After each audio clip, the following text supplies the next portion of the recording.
University of Louisville graduate, and while he's made several presentations here, this will not be his last because he's staying with us to do a plastic surgery residency, and he's going to talk about something that he's researched while he's been here, and I guess maybe continue through your plastic residency.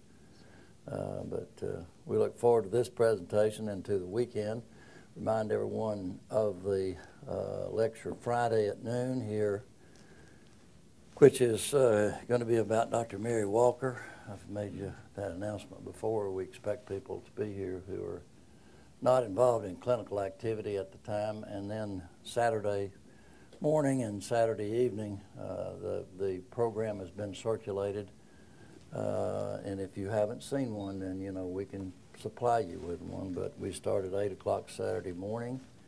And what, Cindy, 6 o'clock or 7 on Saturday night? 6.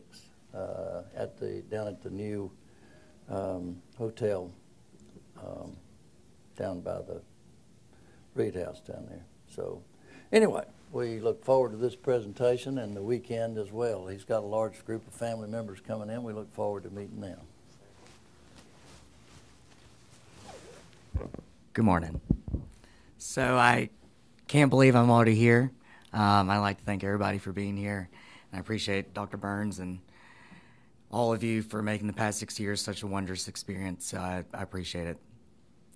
I decided to do my chief talk based on the research I did with Dr. Maxwell and Dr. Waldrop, and I thought it would be a nice transition into my career as a plastic surgeon.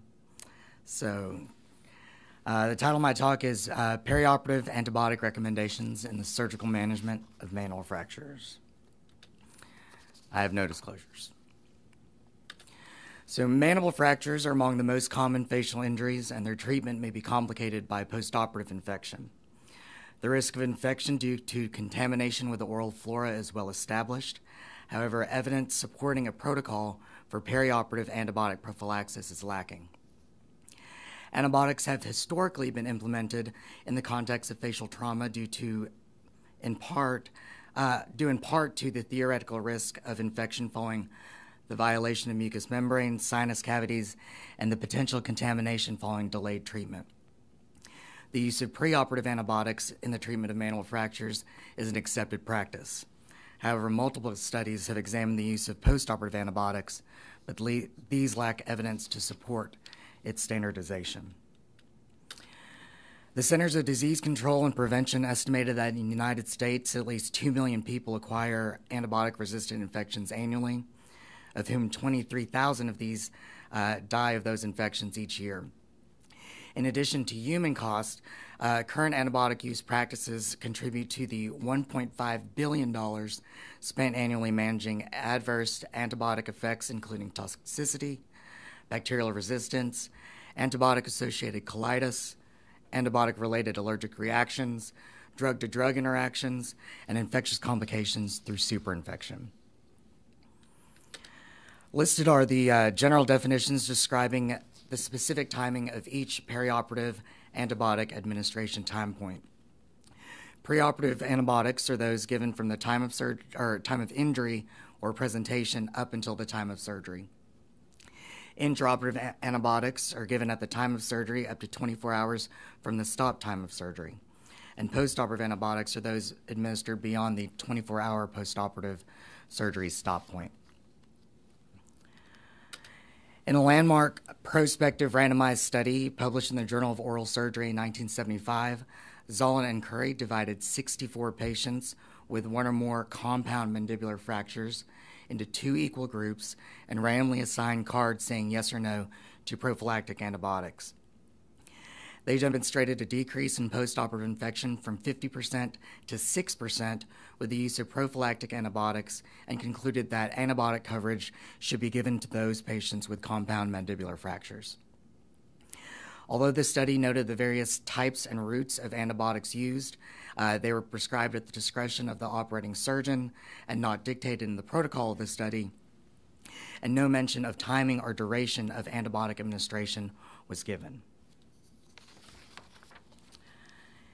In another early landmark randomized prospective trial published in 1987 in JAMA Head and Neck Surgery, Coley and Yee out of UC Davis similarly showed a decrease of infection rates from 44% to 13% with the use of 1 gram IV cefazolin given preoperatively and then again as a single dose postoperatively when compared to those who received no antibiotics. Although both studies demonstrated a reduction in postoperative infection with the use of antibiotics, they were limited by a small sample size, 64 studies in the Zollin study, 64 patients in the Zollin study, 79 patients in the Coley study, and both failed to evaluate the effective timing or duration of antibiotic administration. Published in the Journal of Oral Maxillofacial Surgery in 2011, Kaisers performed a systematic review of 31 studies, including 9 prospective and 22 retrospective studies, and they examined prophylactic antibiotic administration in the surgical management of mandible fractures to determine the quality of evidence to support its use. They concluded that the overall evidence to support the use of prophylactic antibiotics is of poor quality because the majority of studies fail to describe the type, the dosage, the duration, and the route of antibiotic administration, thus preventing the development of a standardized antibiotic regimen. Additionally, the majority of these studies were retrospective, non-randomized, and underpowered. In 2013, the Department of Plastic and Reconstructive Surgery at Shock Trauma in Baltimore, Maryland, performed another systematic review of 44 studies, including several overlapping with those mentioned in the Kaisers study, to compare evidence-based literature recommendations regarding antibiotic prophylaxis in craniofacial fracture surgery with expert-based practice. The authors similarly noted a poor overall quality of the studies. The review evaluated the use of perioperative antibiotics by facial thirds, upper, mid, and lower, and demonstrated that overall, studies supported the use of perioperative antibiotics in all facial thirds, especially if mucosal incisions were used. When specifically describing lower facial or mandible fractures, the study supported the use of preoperative antibiotics in comminuted mandible fractures, but did not support the use of antibiotics postoperatively, even if the fractures were comminuted.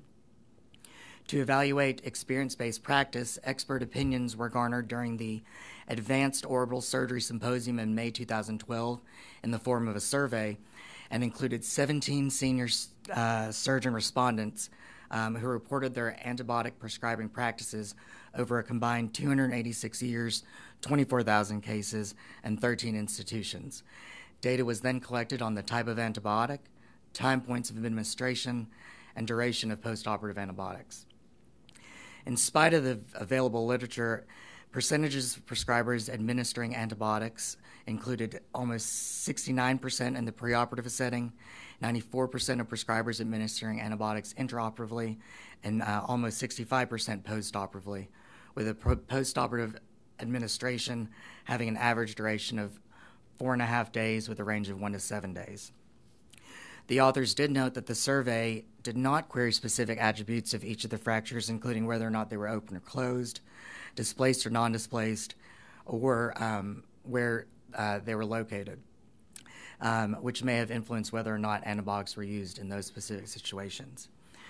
Regardless of the current literature, surgical antibiotic prescribing practices remain largely dependent on surgeon choice, which, although are based on personal experience and surgical training, should be supported by objective evidence. In light of this ongoing controversy, we conducted a large retrospective study presented at the Western Trauma Association 2016 annual meeting, then published in the Journal of Trauma and Acute Care Surgery, designed to evaluate the rates of infection in the surgical management of mandible fractures, particular to our institution. The objective of our paper was to evaluate perioperative antibiotic use as well as other patient and surgical factors that may affect the rates of infectious postoperative complications, with the goal being for this analysis to be used to direct the development of a perioperative antibiotic prophylactic protocol in the setting of mandible fractures. Our study is a retrospective medical record review to analyze complication rates in patients surgically treated for mandible fractures at the Baroness Erlanger Hospital Level 1 Trauma Center from September 2006 to June 2012. We included patients of any age who presented with mandible fractures requiring surgery and were followed at least 4 weeks postoperatively. Excluding patients with an incomplete medical record, non-operative injury, fractures from gunshot or ballistic injuries, patients with pre-existing infection and/or antibiotic use, or immunocompromised medical status. An outcomes analysis was performed to determine surgical site infection rates related to the use of perioperative antibiotics, type and timing of operation, and other patient factors that may contribute to their occurrence, including the type of fracture, the history of substance abuse, baseline dentition, mechanism of injury, and the injury severity score. Surgical site infection was defined by clinical features including purulent drainage, new onset pain and swelling at the surgical site for more than 3 to 5 days, pyrexia with leukocytosis, wound dehiscence, and/or the presence of abscess or fistula. A total of 633 patients were identified with mandible fractures, 359 of which met criteria for study inclusion. 76% of our patients were male with an average age of 30.5 years. 38 of these patients developed a surgical site infection with a rate of 10.6% in our population. Patients involved in motor vehicle or motorcycle crashes had a significantly increased infection rate compared to other mechanisms, with 12.2% of these patients developing a surgical site infection. Patients with a history of tobacco, alcohol, or drug use had SSI rates of 14.6%, 13.2%, and 53%, with a p-value of less than 0.0001 in all 3 categories, indicating substance use as a significant risk factor. Of note, substance use was recorded as a dichotomous, discrete variable, and it was not possible to quantify the exact amount needed to create an effect on the development of surgical site infections postoperatively. Several other studies have found substance use, especially smoking, to have a significant effect on the development of postoperative infection. This may be due to multiple factors, including poor nutrition, negative effects on wound healing, and decreased compliance with postoperative oral care. If counseling for cessation of substance abuse is ineffective, it is important to advise patients of the increased risk of infection. When compared to patients described as having normal dentition, there is a trend toward increased surgical site infection rates seen in patients having poor dentition, and significantly higher SSI rates in patients with traumatic dental injury, which is indicated by any missing, loose, avulsed, fractured, or chipped teeth. Dentition was recorded as normal or poor without specific descriptions, and although the results of this study did not reveal a significant effect of poor oral hygiene on SSI rates, advising patients in proper oral care is vital in both the pre- and postoperative setting. Patients were noted to have undergone either open surgery, open reduction, internal fixation, or closed reduction, maxillomandibular fixation. Patients that received both ORIF and MMF were included in the open surgery group, which was found to have a significantly increased infection rate of 16% compared to the 3% rate seen in the closed surgery group. Similarly, the infection rate for open fractures was 14% and was significantly higher compared to the 1% infection rate seen in patients with closed fractures. In a separate small retrospective study of 52 patients out of the University of Louisville, Anderson and Alpert observed that the majority of infections following surgery for mandible fractures occurred in fractures treated greater than 72 hours from injury, suggesting that a delay in repair after 72 hours increases the risk of infection. In our study, the majority of surgical site infections also occurred in patients treated greater than 72 hours from injury, 27 total out of the 38, but no significant differences in the rates of infection was observed when patients were grouped based on duration from time from injury to repair for 0 to 3 days, 4 to 7 days when compared to greater than 7 days. Consequently, the study does not support urgent repair. Reasons for delayed management were typically due to the patient's physiologic condition, delayed presentation, and other orthopedic, abdominal, or neurological surgeries that were precluded earlier repair.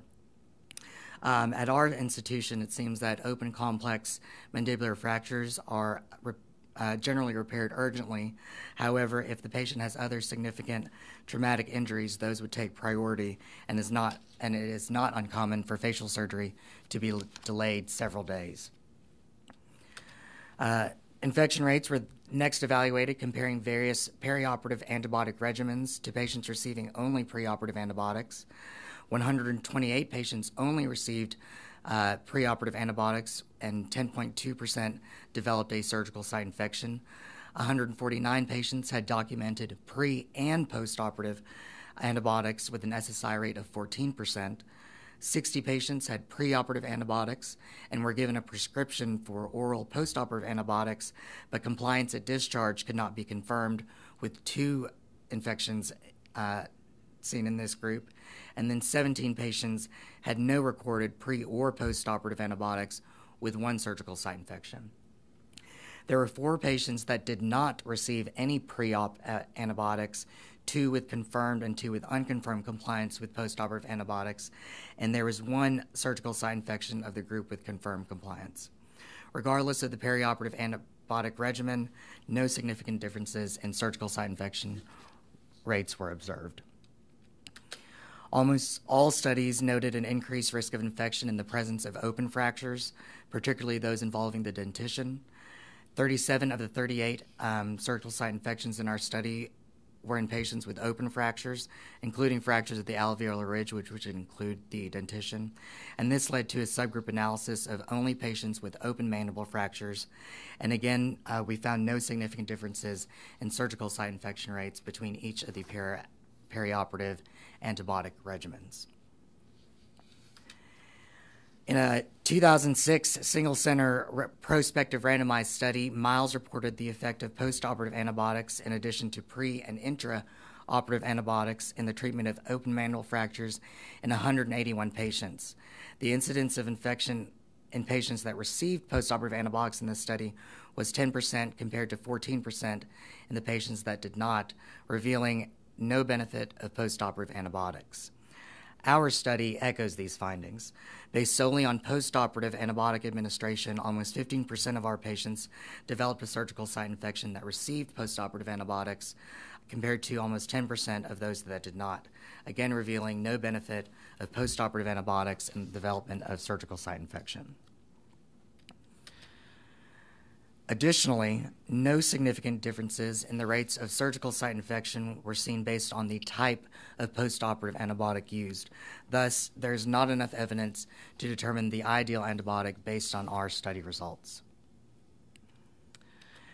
In terms of postoperative antibiotic duration, a retrospective study by Hindawi, published in 2011 in the Journal of Craniofacial Surgery, concluded that varying durations of postoperative antibiotic therapy did not reduce the incidence of surgical site infection. In a 2001 placebo-controlled trial out of Virginia, Abu Baker demonstrated a 5-day course of postoperative antibiotics did not reduce the incidence of postoperative infection. And a 2009 retrospective chart review by Lovato and Wagner similarly found no benefit of antibiotic therapy beyond 24 hours after surgery. The findings of the current study are consistent with these well-performed but smaller studies, demonstrating that the duration of postoperative antibiotics has no effect on the incidence of surgical site infection when treated for 4 to 7 days, greater than 7 days, or unknown duration when compared to a duration of 1 to 3 days. Of note, the patients labeled unknown duration included patients with a documented administration of postoperative antibiotics during their admission, but were given a prescription for oral postoperative antibiotics at discharge, and the compliance at discharge could not be definitively verified. Despite the large sample size of this observational study, the addition of postoperative antibiotics had no significant effect on postoperative infection rates. In an era of rapid increases of antibiotic resistance, it is advised that antibiotics not be given in the postoperative period in the absence of infection. we found no evidence to urge surgeons to repair fractures early. In light of this, fractures can be safely repaired after other more life or limb-threatening injuries have been addressed. One must also be aware that sustaining open fractures and undergoing open surgery increases the risk of surgical site infection. Additionally, our results confirm the markedly increased risk of infection in patients that abuse tobacco, alcohol, or other illicit substances. We concluded that in the surgical management of manual fractures, open surgery, open fractures, substance use, traumatic dental injury, and mechanism of injury, all which have been confirmed by other studies, may significantly increase the rate of surgical site infection. However, no improvement in postoperative surgical site infection rates could be demonstrated with the addition of postoperative antibiotics. There was another large single-center retrospective study out of the University of Washington, published the same year as our study, that examined 510 patients evaluating the frequency of infectious complications following manual fracture surgery, comparing a study group of 58 patients that only received intraoperative antibiotics to 3 control groups totaling 452 patients of varying perioperative antibiotic regimens to include patients that received preoperative, postoperative, and both pre- and postoperative antibiotics in addition to the intraoperative antibiotics that were solely received by the study group. They concluded that limiting antibiotic exposure to only intraoperative antibiotic prophylaxis in patients undergoing operative treatment of isolated open mandible fractures was not associated with the increased risk of surgical site infection, and found no significant differences in surgical site infection rates between any of the perioperative regimens, which was also seen in our study. Additionally, they observed that the only factor to be associated with a statistically significant increase in infection rate was smoking.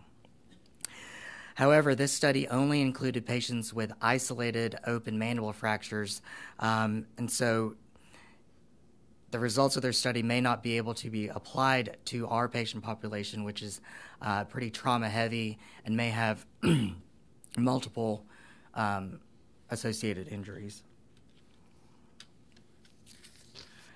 A very recent systematic review published this year out of Dartmouth analyzed 7 randomized controlled trials and 6 cohort studies, including both our study and the previously mentioned University of Washington study, and aimed to clarify whether postoperative antibiotic prophylaxis reduced the incidence of infection in patients undergoing maxillofacial surgery. They similarly determined that the addition of postoperative antibiotics to a standard preoperative or intraoperative regimen showed no significant differences in the risk of surgical site infections. This study highlighted, as have pretty much all the systematic reviews and meta-analysis that I've read, the need for rigorous prospective studies that would better account for important confounders, including the variability of infection risk by surgical approach, fracture severity or type, and other patient factors such as smoking that may influence the decision to prescribe antibiotics in the postoperative setting. In lieu of any major recent prospective trial based on the current literature with regard to antibiotic prescribing practices in craniofacial fracture surgery, there are still no current standard recommendations. In extrapolating data from recommendations for orthopedic procedures involving fractures, there is a suggested benefit of perioperative antibiotics in open fractures. Extrapolating from head and neck oncologic surgery, there is a suggested benefit of antibiotics in clean contaminated procedures that involve an incision through the oral or pharyngeal mucosa. If perioperative antibiotics are used, they should be given within 60 minutes of the incision, with a total duration not extending beyond 24 hours. Neither pre- or postoperative antibiotics are endorsed, with the World Health Organization suggesting that postoperative antibiotic prophylaxis only be given in the absence of infection. But again, all of these recommendations are not specific to craniofacial fracture management. With concern for the substantial morbidity related to broad-spectrum antibiotics, including potential kidney injury with aminoglycoside use, the development of antimicrobial resistance, as well as superinfections of multi-drug-resistant organisms, the 2011 Eastern Association for the Surgery of Trauma Practice Management Guidelines Update for prophylactic antibiotic use in open fractures provided a level 1 recommendation for more narrow spectrum antibiotic prophylaxis to include a short course of prophylactic antibiotics with gram-positive coverage for Castillo grade 1 or 2 for open fractures, and a broader gram-negative coverage for grade 3 fractures, which are those with an extensive soft tissue injury. These guidelines propose that preoperative antibiotics be started as soon as possible, with a significant reduction in infection rates if given within 3 hours of injury. The update from the original guidelines, implemented in 2008, removed aminoglycosides, vancomycin, and penicillin from the original algorithm. The University of Michigan, in a 2014 study, examined infection rates before and after the new guidelines and found that implementation of an evidence-based protocol for open fracture antibiotic prophylaxis resulted in significantly reduced use of aminoglycoside and glycopeptide antibiotics with no increase in skin and soft tissue infections. So the EAST update endorses a more narrow spectrum antibiotic coverage, noting that most of the infections of open orthopedic fractures are caused by nosocomial organisms rather than contaminating organisms on presentation, with the most common infecting organisms being gram-negative rods and gram-positive cocci. However, the oral cavity has over 700 species of bacteria. It also serves as a natural culture medium in which the periodontal tissue, with its complex anatomy and organizational structure and unique physical and chemical properties, provides good conditions for the growth of microorganisms. And it's also important to note that the microbial composition of the oral flora is also very highly personalized and is affected by several factors, including time, age, diet, and environmental changes. The most common organisms found in the oral cavity include Streptococcus, followed by Haemophilus in the buccal mucosa, Actinomyces in the supragingival plaque, and Prevotella in the subgingival plaque. This is the mandible fracture perioperative antibiotic order set previously available at our institution. It was implemented in 2012 with the 2014 revision shown. Our study examined patients prior to the implementation of this protocol, so September 2006 to June 2012, and then this was initiated in around July 2012. As you can see, all patients with mandible fractures are given, Paradex mouthwash. Closed mandible fractures do not receive antibiotics. With the variety of antimicrobial organisms found in the oral cavity, requiring a more broad spectrum coverage, including anaerobic coverage, the preoperative antibiotic of choice at this institution is Unison, and this protocol appropriately gives Unison in the preoperative setting. However, as you can see, the postoperative prophylaxis included 5 days of antibiotics. Currently, antibiotic administration prescribing practices remain largely at the discretion of the operating surgeon, with variations of administration based on injury severity and other patient clinical factors. So, based on an extensive literature review, discussion with our institution's pharmacy, as well as from our own research, the following are my proposed perioperative mandible fracture antibiotic prophylaxis recommendations. Patients, regardless of fracture type, should perform a 30-second rinse utilizing Paradex mouthwash every 6 hours to be initiated immediately on presentation and continued postoperatively for maintenance of good oral hygiene. This is used as a replacement for teeth brushing and should also be performed following meals. Chlorhexidine is a topical antiseptic often used in the treatment and prevention of gingivitis. When used as an oral rinse, causes a general reduction of both aerobic and anaerobic bacteria, ranging from 54 to 97% reduction after 6 months of use, with a return to baseline after discontinuation for approximately 3 months. It should not be used as a sole preoperative antibiotic therapy in open fractures, although I'm unaware of any specific studies that have examined its use compared to antibiotics in the setting of mandible fractures. In the preoperative setting, patients with closed fractures should not receive antibiotics. In open fractures, my recommendation is for broad-spectrum antibiotic coverage to be initiated on presentation and continued up until surgery. The antibiotic of choice remains Unison for adequate coverage of gram-positive, gram-negative, and anaerobes. For penicillin-allergic patients, cefoxitin 2 grams IV Q6 hours can be given, which also has gram-positive, gram-negative, and anaerobic coverage.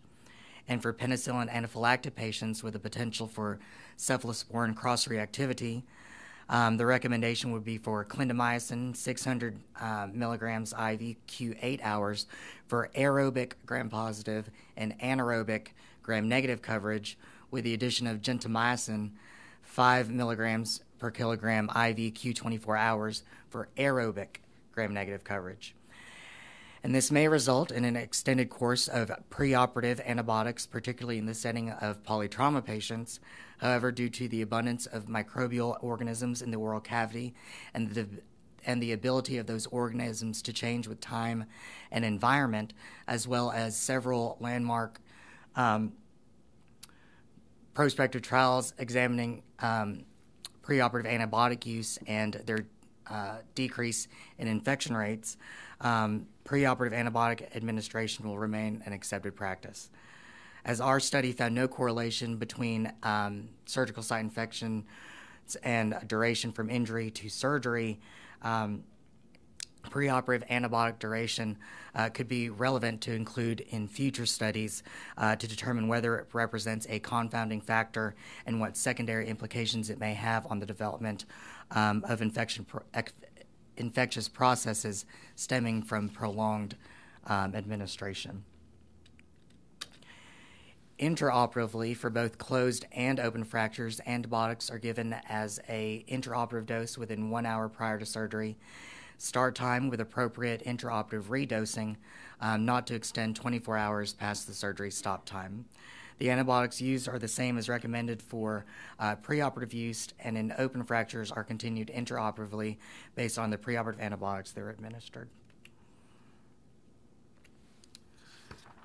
For closed fractures, no antibiotics should be given postoperatively. My recommendation for open fractures is to continue antibiotics no longer than 24 hours past the surgery stop time, as there has been no evidence to support that postoperative antibiotic prophylaxis influences the rates of postoperative infectious complications. However, postoperative antibiotics can be considered in exceptional circumstances, including patients with severely comminuted fracture patterns, multiple mucosal incisions, extensive contamination, infection, severe pre-existing periodontal or gingival disease, history of significant smoking or substance abuse, any medical conditions that may impair wound healing such as diabetes, patients with immunocompromising illness or on immunosuppressive therapy, or patients that will require return to the operating room for further surgery.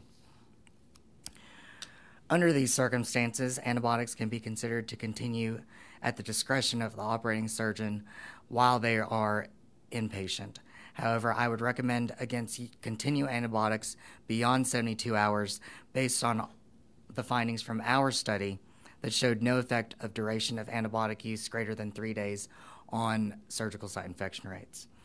After discussion with our institution's pharmacy, the appropriate IV and PO options are shown. Antibiotics, I believe, should not be given at discharge for either open or closed fractures. And regardless of these recommendations, the decision to administer postoperative antibiotics is again ultimately at the discretion of the operating surgeon, influenced by injury severity and other patient and clinical factors as noted on the previous slide. In summary, mandible fractures are one of the most common traumatic facial injuries, and due to the abundance of microbial organisms present in the oral cavity, carry potential risk of postoperative infectious complications, particularly in patients with open fractures or undergoing open surgery. Paradex mouthwash Mouthwash is useful for the maintenance of good oral hygiene and should be initiated on presentation and continued postoperatively. No pre- or postoperative antibiotics should be administered in cases involving closed fractures. In the setting of open mandible fractures, preoperative administration of antibiotics is acceptable, with appropriate intraoperative redosing and not continued beyond 24 hours past the surgery stop time. Postoperative antibiotic prophylaxis is not recommended. To conclude, despite these evidence-based recommendations, our study, as do several others, argue for further prospective trials evaluating the effects of antibiotic prophylaxis and timing of surgery on the development of surgical site infection to determine ideal management and a definitive perioperative antibiotic protocol. These are my references. Thank you very much.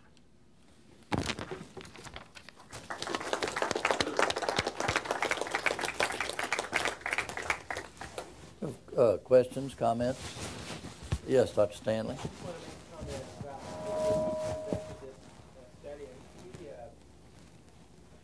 He just really put a lot of work into this, and as you can tell, even a very polished presentation, but the way that he worked in several departments, he persisted, he did multiple revisions, and I just think this is a great example of somebody who did very good and hard work during the research rotation and really contributed to the medical literature. So I congratulate you on that, and I appreciate your hard work on it. I really appreciate you and all your help. Thank you.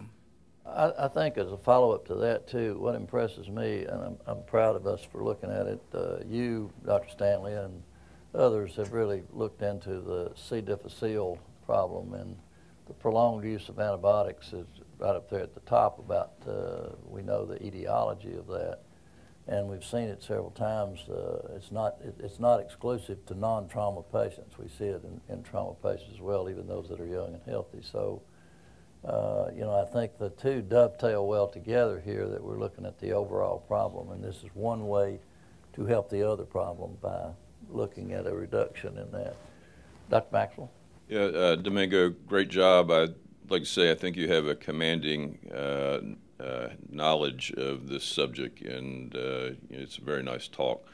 I would like to challenge you a little bit, though, on your recommendations for your protocol. I'd like to also say the trauma service will support you in whatever way we can when you switch over to plastic surgery to implement the protocol that you choose.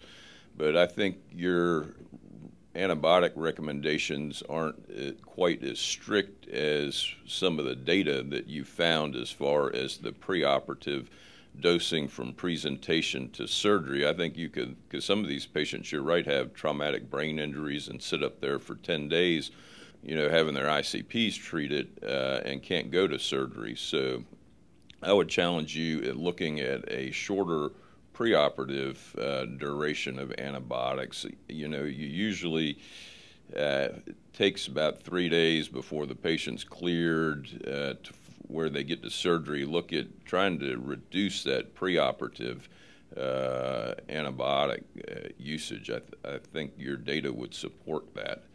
Oh, I totally agree, and I apologize for none of the plastics guys being here. Southeastern Surgical Plastics is this week, and they also had their own speaker at their Grandrounds. But I spoke to Dr. Waldrop and a couple of the other guys concerning this prolonged preoperative antibiotic duration, and not one of them felt comfortable not administering antibiotics with someone with an open laceration and an open fracture in their mouth. Waiting for surgery, right? Because otherwise they would have already been closed, right? Okay.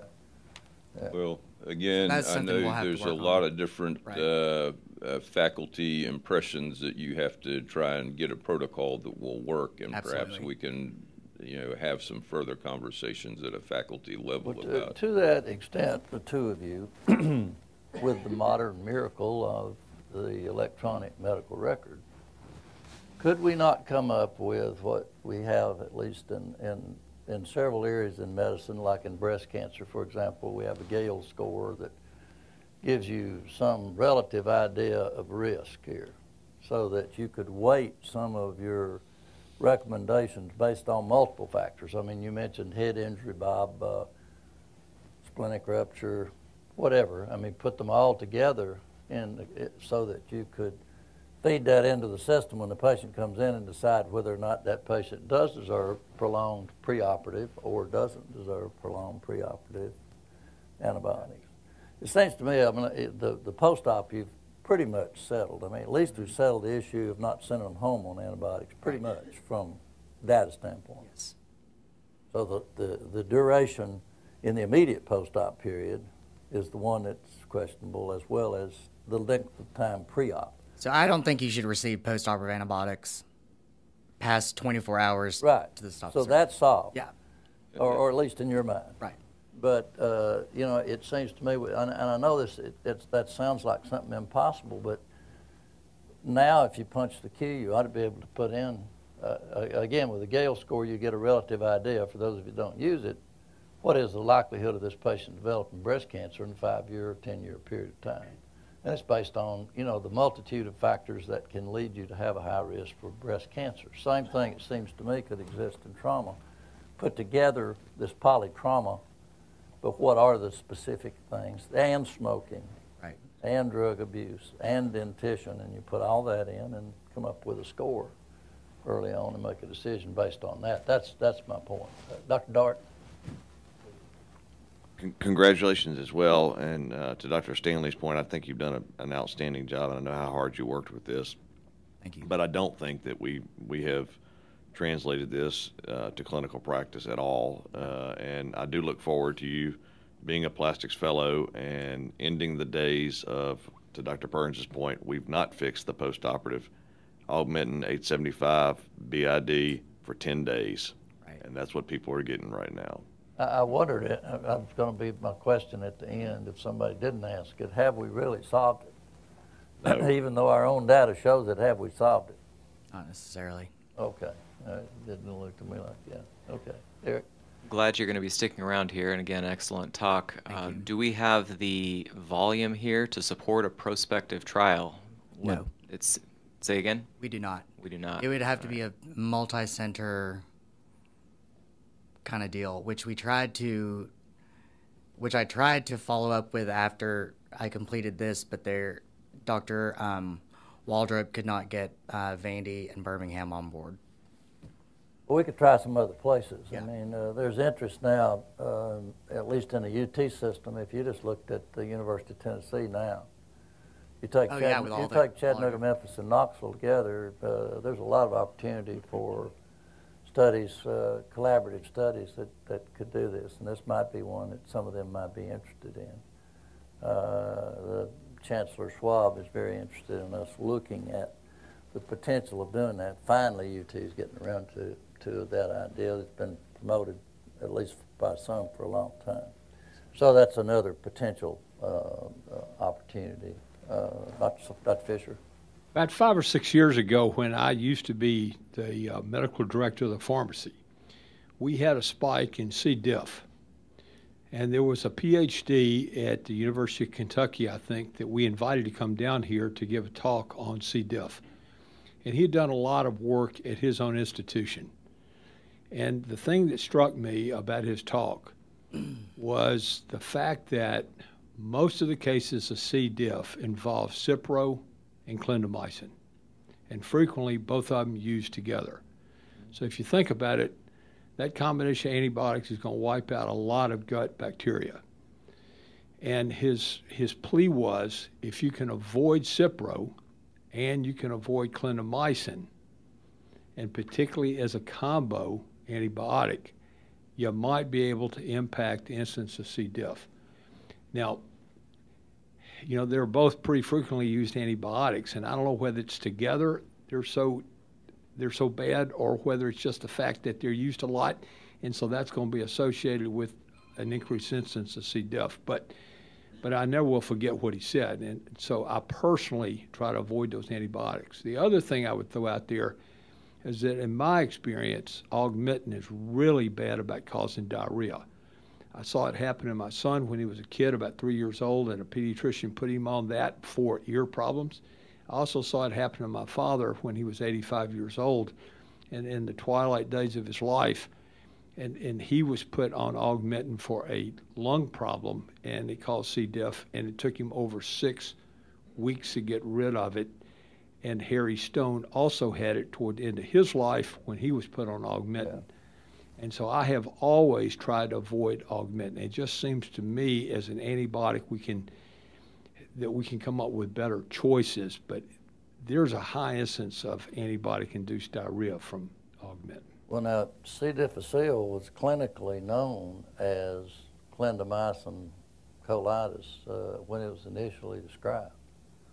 And so clindamycin was identified very early, right, Dr. Stanley?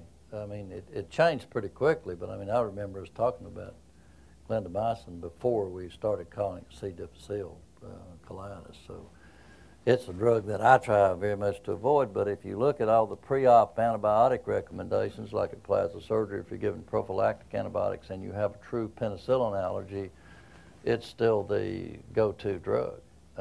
So sometimes you're left with it as your only option if you're going to use it. But I'm like you, I try to do that. Now, Cipro, I don't know about. Can you speak to that? I don't know much about Cipro per se, but we dropped. I talked to Kyle and Bree in the pharmacy, and we dropped clindamycin down as the third choice because of that. I think a lot of the reputation about clindamycin causing C. diff has been debunked, and I think the incidence of C. diff after using clindamycin hasn't really borne out in modern day. The thing about Cipro gets implicated a lot too. I think Cipro is just so widely used and used for long durations of time that it comes out looking like it probably does. The thing with Cipro, I think, has been shown is it will also force out MRSA resistance in patients. So if you use Cipro a lot, I think your incidence of MRSA can be higher. Dr. Moore, you want to make a comment? Did you? I just had one question. You know, Fernando, as a researcher, why do you think that in none of the studies there's been an aggressive oral hygiene arm alone? In none of the studies, even on the open mandible fracture. As far as just examining oral. Yeah, just an oral aggressive oral hygiene protocol. So there has been part of the arm and a separate arm to separate out whether or not. No antibiotics, but just the oral hygiene. Yeah. I think it's just almost commonplace for people to automatically assume that their patients are going to go on oral, like an oral hygiene rinse. But as far as comparing it to antibiotics, I'm not sure why they don't include that, but I mentioned in my talk that I thought that would be a possible. Because when you look up there, I mean, they may be on it, but they're not really getting an aggressive oral hygiene regular schedule like you would in antibiotics. I mean, sometimes compliance is pretty poor. If I'm not mistaken, most of the recent studies have not been randomized prospective anyway. They're retrospective. The only randomized studies were those first two that you mentioned. And there's been randomized people, and that's when it was a little easier to enroll people prospectively in trauma studies than it is now. It's kind of hard to do that now because you got to get permission to do it. Dr. Mejia? Hey, Nico, one question. One of the variants, and I don't know if I missed it, is the drains, especially in the mandibular fractures, and some of the attendings don't like to stop the antibiotics until the drain come out. So some of the studies that I've seen say even with drains in place, you should not administer postoperative antibiotics. Did you look at that in your study? Because here's I didn't look that in our particular study. I talked to some of the plastic attendings, and they will not, even though they keep a drain in place, they will not stop the antibiotics until the drain comes out in mandibular fractures. Right. So they keep it there for a while. So I believe that's one of the recommendations in the World Health Organization, or one of them, isn't it? Or is it just yours about drains? That drains don't matter. Right. Okay. Yeah, in one of them. I'm not sure which one, East or it's from World Health or one of them. From the CDC last Yeah, year. but Yeah, the CDC. in this particular case, we keep them there. So. Right. I do want to mention that you have more, Dr. Maxwell. Yeah, I was just going to say, Domingo, with your understanding of this literature, and I know you can talk about all these studies without having your notes here, and with your preliminary work in this, I think you could look around at some young investigator grants and, maybe get some funding to get a nurse to help you, implement some of this stuff. I think you're just about there that you could write a young investigator grant and get started. I do too. I think it would be a good one. I do want to mention that when you mentioned about clindamycin, Dr. Stanley wrinkled his brow, so the two of you may need to review data together, because Yeah, I know he's looked at it. I'm surprised he didn't say something. So. No, the reason, even a study as recent as there was a meta-analysis in 2013 that came up, and it's pretty much been that clindamycin is right up there. And there's actually charts where they have high, intermediate, and low, and of course the cephalosporins and the fluoroquinolones, and especially you can have problems with fluoroquinolones in isolated instances where it can develop particular resistance, and it's a big problem. But even as late as last year, there was a publication that again confirmed clindamycin is one of the highest risks. So I'm not aware of the data that you've seen, so I'll need to see that data, because I was not aware that someone had debunked that as a high Your risk. data. well, okay.